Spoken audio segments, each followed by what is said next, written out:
many. It's in the way that you use it. Let me ask you a question. Do you think that's a cool song? I think it's a funny song. The thing I think is funny about it is that it's the only song I've ever heard that starts mid-refrain. Yeah, there's a couple. It's really funny that song just goes, all right, here we go. Normally, a song like that should start with, sometimes you use things,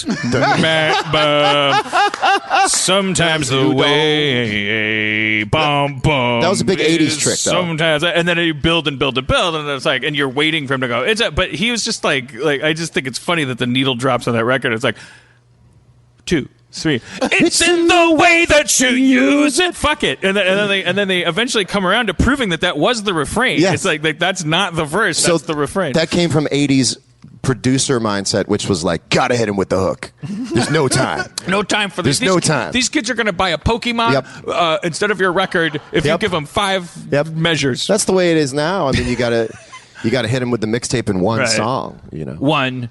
Don't pick up the phone. He's only wanted a highway cone. 2. Don't poop in your shoe. I got the rules to tell to you. 3. This is the whole record in one song? I don't know. I was just thinking of you got to get that song. It reminds me of a BuzzFeed article. It's like.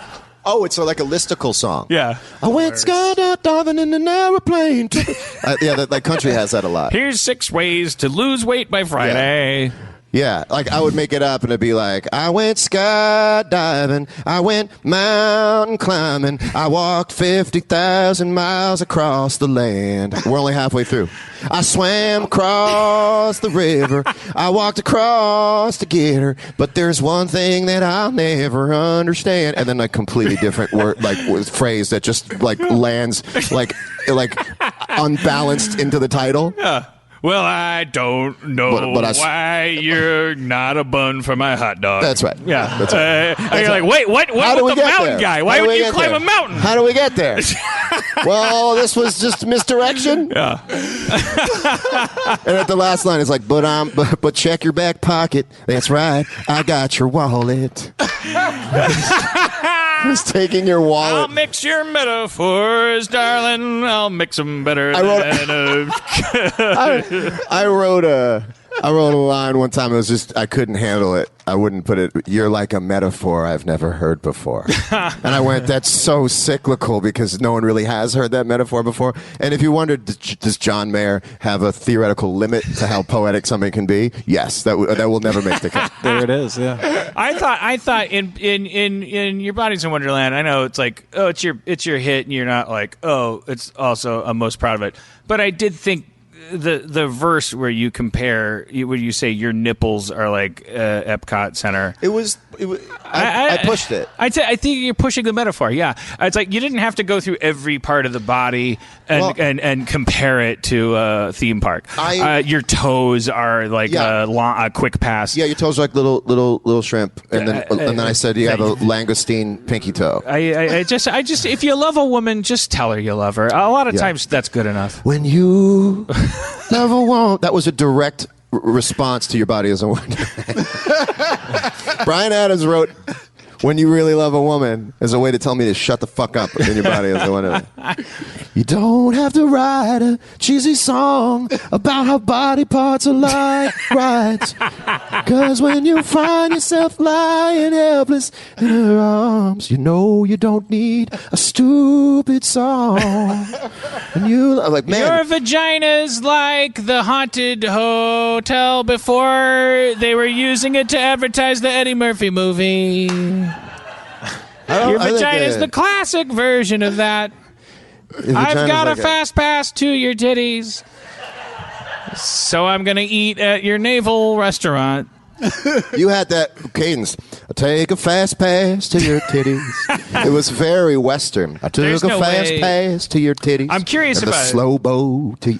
I'm curious about singing. Yeah. Because so people just have pipes, right? Yeah. So is that genetic? Yeah, and it actually is. As I get older, now I realize I can't take it personally if someone says I can't sing, or I go like, this is the shape my voice is in. I literally can't change it. Whatever my pharynx is, whatever the larynx is, it's a shape, and it's like the shape of a wind instrument. So I'm very good at singing low, and I'm very bad at singing high. In fact, worse than ever because I had some vocal issues. You had surgery. Yeah, I had surgery. You battled back. Awesome. Yeah, it's kind of awesome. Thank you. I looked at it like Kobe would look at it, which is like, yeah, if you need to go into the knee, go into the knee. If I can't play a season, I want a championship next year, so go into the knee this year. And so, would you have continued would you have just continued to play guitar if that had gone down? Yeah, but I got to tell you, I learned how much I love singing because I did do that, and they're linked. I didn't think they were linked. That's like, once I got my voice back, I was like, okay, with what I have, which is still mostly capable. When people who can sing are singing, as a person who cannot sing and who occasionally then sings, like in karaoke, like the rest of us, and you have these moments where you're like, oh, you're listening to yourself and you go, oh, I sound a little bit like George Michael for that one moment. Like when people who can sing, like, is there dread? If you're in front of a stadium and you're singing, is every note like an Evel Knievel jump? That's or are funny. you just like, nah, I got this? Some are. When I feel like I've well slept, acid reflux is in check, I sleep on a medicated pillow, a prescription pillow. It's on a slant. I sleep on my side. I hide it when company comes over, but most of the time I use it. And it's like on the sexiness of John Mayer atmosphere. The medicated pillow just bounces off. Sorry, like I have a prescription pillow. But then you could also see, like, because I'm a singer. But when I know that the facility is there, it's really, really fun. But singers are a notoriously sensitive, hyper-focused, neurotic bunch because the voice is never the same way 2 days in a row. My voice has never been the same way any 2 days. It's just a natural thing. Your voice changes. There are things you could go for on the record that don't sound the same live, and that's another thing I've come to live with over the years. But when you're young and it's the showcase and you're in LA, let me tell you this. When you're in LA for your showcase, or you're starting out, you're playing the club, you will get sick. You just will. You just will get sick. You'll wake up that day and go, and you live with that, and you go crazy for the day. You take prednisone. Every singer has prednisone stashed away. Every singer dopes in that sense. And it's because there are horror stories. It's up here. Right? But have do you experience these moments where, like, what is the worst case scenario? It's because from the layman's perspective, all we understand is like, oh, it's like the rock star game where like there's 8 notes and you hit the note right. And then you professionals are like, oh, no, it's all this other shit. And like, but we look at it like, oh, Madonna canceled her gig. Sorry, I'm dating myself. She canceled her gig. She's got a sore throat. Okay, well, that's the big, but to me, the nightmare wouldn't be canceling a gig. It would be, is there this The nightmare is canceling the gig because you just stare out your hotel window. Have you ever been in front of a bunch of people and Yes. been like, your body is a Yes, but I've learned that they really most of the time can't tell.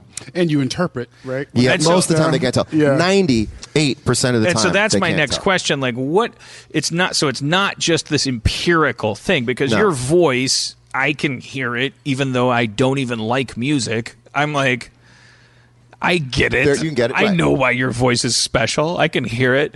Like, you're listening to different shit and you're going, shit, I lost 5% of the Mayer sound. So this is the difference between having a good performance and giving a good performance. You can give a good performance, which means you liked it, but I didn't have a good performance. Mm-hmm. And having a good performance is in the user experience of how it feels to have the automat arm go for the note, pull it, have the muscles go whoop like that, have the air pushed through the right way, have the microphone turned up loud enough and the monitors in the right way and the thing bouncing around, the sound waves bouncing around the room the right way, and they come back to you in a way that says And you can are tell, God. and it feels good. That's what I wanted to know because actually that's how normal people feel too when they accidentally hit a note. That's why we sing in the I shower. see what you're saying. Because the shower makes us feel like that. Do you think that every normal person, to use your parlance, do you think that every one of them has one like pet favorite line from a song they sing that they've picked up in the shower because it sounds? Mike Crivello's world is a wonderful world of cameras. Yeah, sorry,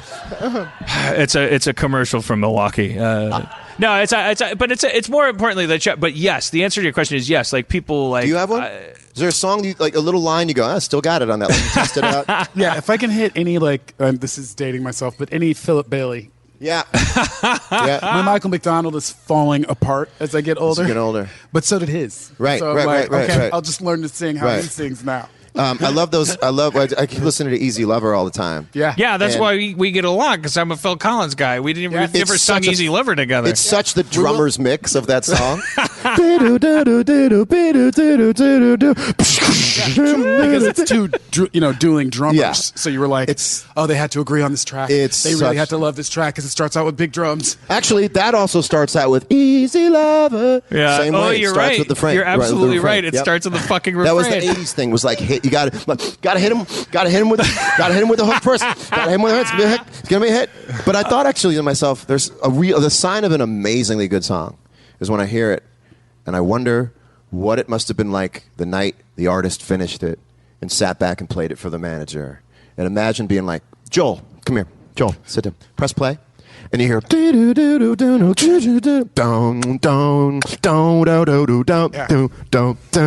Joel's like, I like it. You're like, shut up, Joel. Hasn't even hold on. And you're like, Easy Lover. And you're just like this. Yep. Like, that's a victorious moment. Yeah, I love the producer nod that's like, this is a hit. Imagine in that. every documentary where they just knew it right. But I kind of think that but it's interesting to note that you feel the same feeling that my uncle feels in the shower.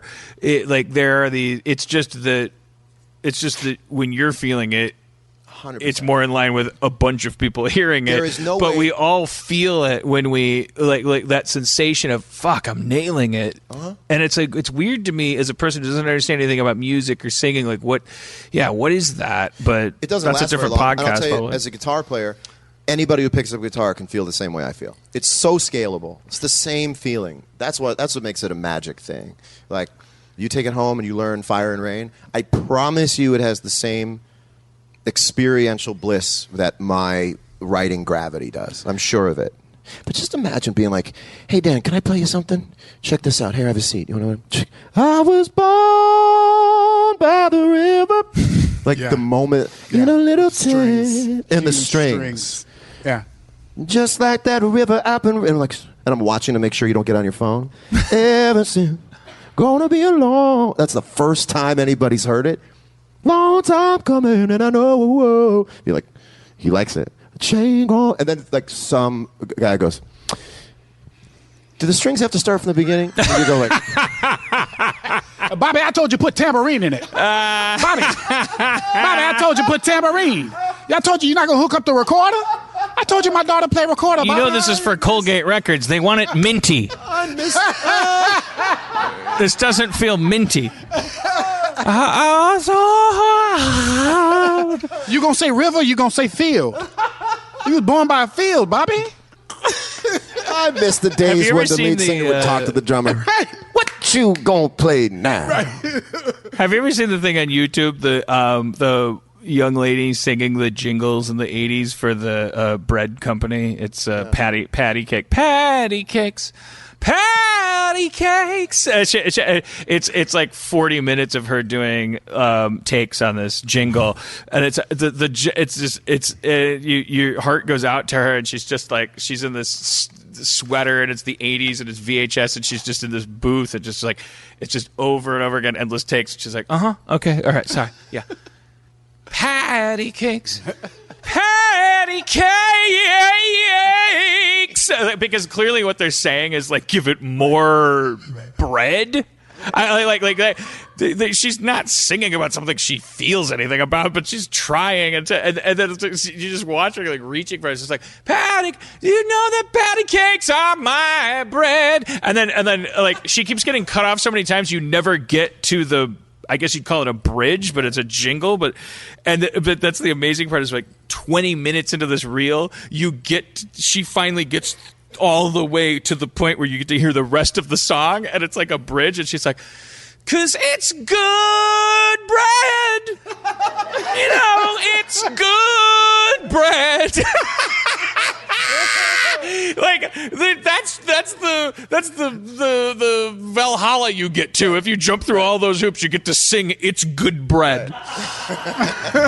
This poor woman, like who's born with the voice of God. Like, everyone's given, like the creatives are given this gift, and then they're just put in these actual glass boxes. Like, can you give us a little more raisin on the raisin? Because it's raisin bread. It's amazing. I think it'd be so. It's just like the realism of like hearing a little bit of what she hears on the track through her earphones, just like a little bit. You just hear the music. You just hear that little bit through her headphones. Patty cat. Patty. Run it back.